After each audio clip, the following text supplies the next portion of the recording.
Hi guys, it's Barbara with Styles for Miles 79. I have a new video system. I'm hoping this will work and let's get into it. So I made this journal from a trip my mother took back in 1979. I scanned all the pictures out of my mom's photo album and then I gave that photo album to my brother so he could have it. And then I just reprinted all the pictures. For the cover, I used the Eileen Hull Scoreboard XL, which gives you this large one here. I did not use any of these. So there's that. Let's get into it. I use this color palette just because I know that my mom was very much into blues and stuff, and she was wearing the only picture of her in the entire trip. She was wearing a white shirt that had blue thread on it. So I thought this was a nice homage to that. Unfortunately, was very French with the fleur-de-lis and all the other stuff. So I went ahead and I did put down an Eiffel Tower and I didn't like it. So I put down stamps from Egypt and these stickers and whatnot to make it more Egyptian looking. I found all of these just online. They were just regular images, and I used the Avery Matte Finish 8.5 by 11 clear sticker paper, printing them on my inkjet printer. Mind you, if you're printing on an inkjet printer, you've got to remember that it can be susceptible to moisture, so you have to be careful with that if you're in a moist climate. I am not. I am now in Arizona. I was in California, now I'm in Arizona. So I'm pretty happy with that. Um, and I also used the Tim Holtz Ideology um, collage paper for travel, and I used it here and there, and then I used a little bit of Mod Podge on the inside here. I used a paintbrush and ran it down with water, kind of jig-jaggy, and then pulled away the tissue paper so it would have this rough edge. And then I did stamp over it with these stamps here that are, I don't know, probably 6 or 7 years old. Probably can't get them anymore. This is the same clear paper, and what I did was I printed a whole bunch of hieroglyphics. You can see one here too. And I did a smaller version, which you'll see later on, and then cut them apart and pasted them here and there. Well, I didn't have to paste them because they were already sticky. Anyway, so here we go. I was gonna make, in fact, I did make 4 signatures, and I could have done this book a little smaller, like this large, with probably 2 signatures, and it would have been fine. I used magazine paper, and I used airmail paper that I actually ordered away and got the stock. You can hear it. It's very thin, airmail paper. I went online and I found baggage claim tickets. My mom flew from LAX to JFK and JFK to Cairo. So those are the ones that I found that I thought would work. This washi tape is probably 6 or 7 years old. It's from Etsy, and you can just, if you search, what do you call it, airmail washi tape, you'll find it. And then I found postage stamps, Egyptian postage stamps, where I just printed them on either the clear or the white sticker paper and then trimmed them out and just stuck them on. This is sticker paper. This is cotton, which Egyptian cotton is, you know, like really famous. And this is a sticker paper. This is sticker paper. And then this is the same paper, the magazine paper. I just wanted it to look like she had actually made it while she was traveling, even though, you know, I'm making it in 2020 and it actually happened in 1979. So this is her arriving into Egypt, and the interesting, you know, town life and artisans and things. And then I wrote all her letters down on airmail paper. I just transcribed them all. And then I took hieroglyphics that I had printed really small and just dotted them here and there. And I know any of you who are smart with hieroglyphics will tell me that this probably doesn't go in this page, and that's okay. I understand. But I just wanted a little bit of the hieroglyphic feel to each page. So, and they're probably not really appropriate to the page, but that's fine too. Also, I know that hieroglyphics are not read left to right. They are read top to bottom, but I just like this whole area. I wanted to have the Eye of Horus here because this is an actual window, and look at the detail of this wood. It's crazy beautiful. So, and then this one, I found a postage stamp that is this place. It's the same place. So I thought that was pretty cool with all the minarets. And then my mom's friend Kathy and her friend Kay, those are the two ladies that have invited my mother on this trip. My mother was a holistic doctor at the time and took care of the health of about 19 people while they were working on the dig and diving into the Bay of Alexandria and making sure that they were healthy. Here's the Great Pyramid in Giza and lunch. This man decided he was going to give my mom flowers and say, "I marry you, you take me to America."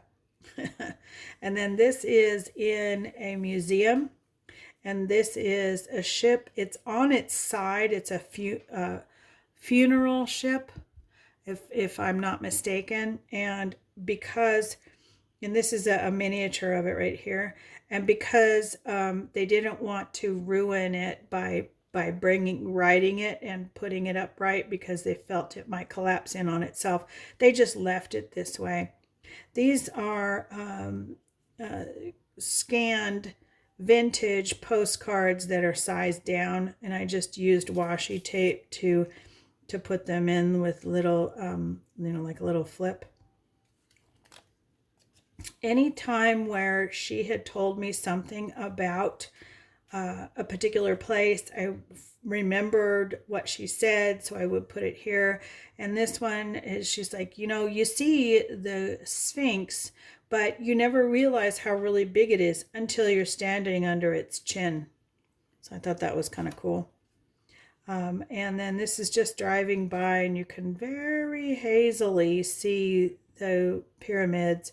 Was a lot of wind and dust going on when they were there, so it was quite misty and dusty. So then again, I transcribed a whole bunch of her letters. Then I have a pull out. Let me pull this way. And there was a Bedouin family and some of the workers on one of the digs, and they went ahead and they started doing a celebratory dance together. And it was really neat to see the old and the new together, and everybody still knowing how to celebrate jointly. And then this is just a map of the whole Nile plain. I found a really great I just Googled Egyptian stamps and found these, and I made them in various sizes so that I could glue them in. And you can see the pyramids out in the back with the dig in the front. And they went to the step pyramid, and then they went to Giza, and my mom was able to go down this stairwell and go meditate, and this was her coming back up. She looks like, well, actually, I should say my brother looks a lot like her. I'm blonde and blue-eyed or green-eyed. My mom is a brunette, so there's that. And then I ended up using some of the airmail pages to put photos on, and I thought it was important to reinforce them a little bit with some washi tape. And this washi tape is actually not my favorite. It's one I use to hold things down when I'm cutting them in my Big Shot, but I thought it was totally appropriate for this book, so I figured I'd use that. And then this is just a blown up version of this picture here. I haven't figured out where it is. I know it's in El Alamein. It is the hotel there, and I know that there is an Italian cemetery there as well. They went to the Bay of Alexandria, and this is the beginnings of that. These kids, they're just so happy, and my mom was just so amazed at how happy everybody was, you know. This is a gentleman that helped at the hotel. He's very, very nice. And then this young lady, her parents were Canadian, and she came along with them. She was only 16. What a wild world to be able to go from Canada to Egypt when you're 16 years old. So there were cats, she told me, everywhere in the hotel in Cairo, and they fell in love. Kay fell in love with this kitten. They named him Nebi Daniel, and he ended up being a huge, not little like this, but way out here, huge cat. So they did a lot of diving out in the bay, and they stayed at the Mina House Hotel. And I found this vintage postcard from that. I thought that was so cool. And then I did pretend baggage tickets. And then again, this is still the bay, and then the barges that go up and down the Nile. Very cool. And then she was very interested in the juxtaposition of the old and the new. So you get this high rise that's in the background, apartment buildings, and these older low-rise homes where they're made of stone and wood for ventilation. Very cool. Again, here's on the other side, here is the apartments, and they're farming for goats with Bedouins. So kind of cool, kind of interesting. This lady was a translator, and these were her kids that went to school every day, and they actually did come to the dig as much as they could to help out, and she was quite nice. They used a sieve, and they got a lot of pottery shards and actually found a coin as well, a Roman coin. This is just a picture of some of their money, postage, and flight departure stamps. This was one of the digs that Dr. Fakharani was orchestrating, and then the things that they were finding. These are funereal jars, I think is actually the word. And then they were doing sample digs, like little 1 foot by 1 foot. I think this is actually 2 foot by 2 foot, which is what they were allowed to do, and see if they could find anything down there. And then once they were successful with those things, sometimes it ended up with something like this, where you actually had the antiquities department of Egypt coming down and filming, and this was in the catacombs that they didn't discover these were already there, but they were still doing studies. So that was kind of cool. And can you imagine climbing up and down a rope ladder like that with a basket full of heavy soil on your shoulder? And they did it all the time. So there were dignitaries at my mom's hotel and in Cairo, and they had a large meeting with lunch and dinner, and they were in the same area and had a meal with not with but across the room from the Prime Minister of Egypt, which was kind of cool. Now this is in the time of Sadat, so keep that in mind as well. So some of these stuck together, and that's okay. This is an urn, and it was actually still full of honey, which I thought was pretty cool. This is Dr. Harani. I can't say his name. I apologize. Anyway, that's how you say it. And he did a whole lot of work. This is down in one of the digs, in one of the tombs. And then again, here is one of those printed tickets on the matte sticker paper, the 8.5 by 11 from Avery. And same with this. I stamped this and then colored it in with the the Chow, or not Chow, Sketch Copic markers. And these folks this gentleman was one of the helpers and a guide for the whole group. And then this is when it dawned on me that we're supposed to be reading them from top to bottom. I don't know what this means, and I apologize to anybody if it's offending or anything like that for the hieroglyphics, but I just thought it was really cool. And then I did pretend tickets, and I found those vintage ones online. This is supposed to be a vintage magazine picture. And basically through here, I was just filling in extra pages that I didn't have a whole lot of pictures for, because I realized I didn't need all 3 of these. So, and then this is a story. These remind me of the tax tickets that go on cigarettes. So I told the story that my mom had told me that she was smoking at the time, and she couldn't find a single menthol cigarette. You could buy menthols or regulars for 75 cents, and it cost $5 for a pack of Marlboro Reds at the time, so in Egypt. And then this is just a really beautiful picture of floral picture, and then postage stamps.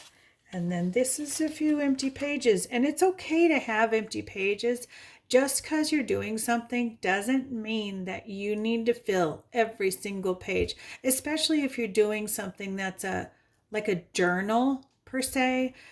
So she skipped some pages. That's kind of how I wanted the feel to be in this. And then she started up again, pasting in this and that, like what the money was and stuff, and more letters to me. I just went ahead and wrote them all out here.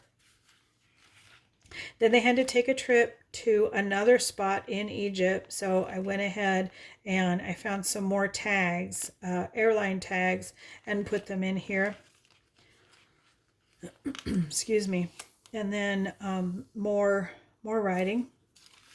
This is through March. And again, I just made a note in here. This is like the creative note that says this is a journal, and it's a creation of mine for my mother, of my mother's experience. It's not really hers, And then I just started adding some fun things. Again, that beautiful tissue paper from Tim Holtz. I just placed it in here with the with just a glue stick that has acid-free photo glue stick glue.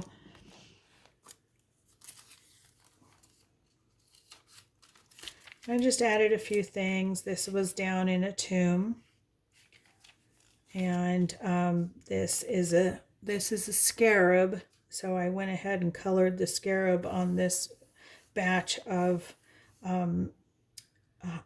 hieroglyphs and told what the scarab is about.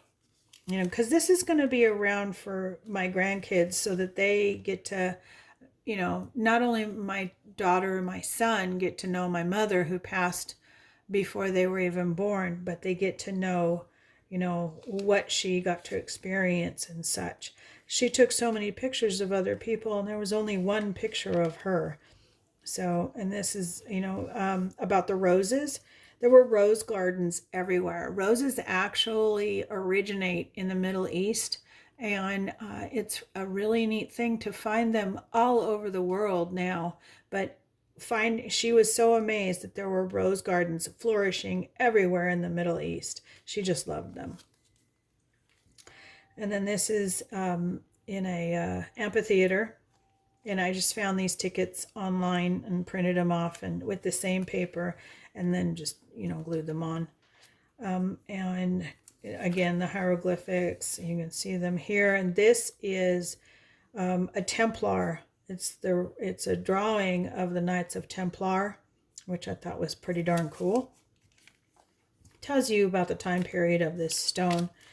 And there's the doctor again doing his work. And a little bit of empty, which is fine. You don't have to make everything full. And then a grain wheel where you pour the grain in the back on this side, and people walk around like with a big wooden spoke and turn the wheel, and it spits out over here, and someone picks it up and mashes the wheat so that they can make it for bread. And these are Bedouin people and their family, and they live very happily as nomads. And this was pretty much the end. She was getting ready to come home. If you see that address on the previous page, I don't live there anymore, so don't bother those people. This is actually a bathroom, and you could go to the bathroom. You sit here, you go to the bathroom, and then they pour water in, and it pours and washes it away. I thought that was funny. And look at the Roman influence here. I thought that was really neat to have that as well. This is going home. This is more of that Tim Holtz paper. And this is leaving Egypt. And I made more of the going from Cairo to JFK, JFK to LAX, and back home again. And she was looking very much forward to American food and getting that cat, Nebby Danielle, out of quarantine. So that's pretty much it, and I hope you liked it.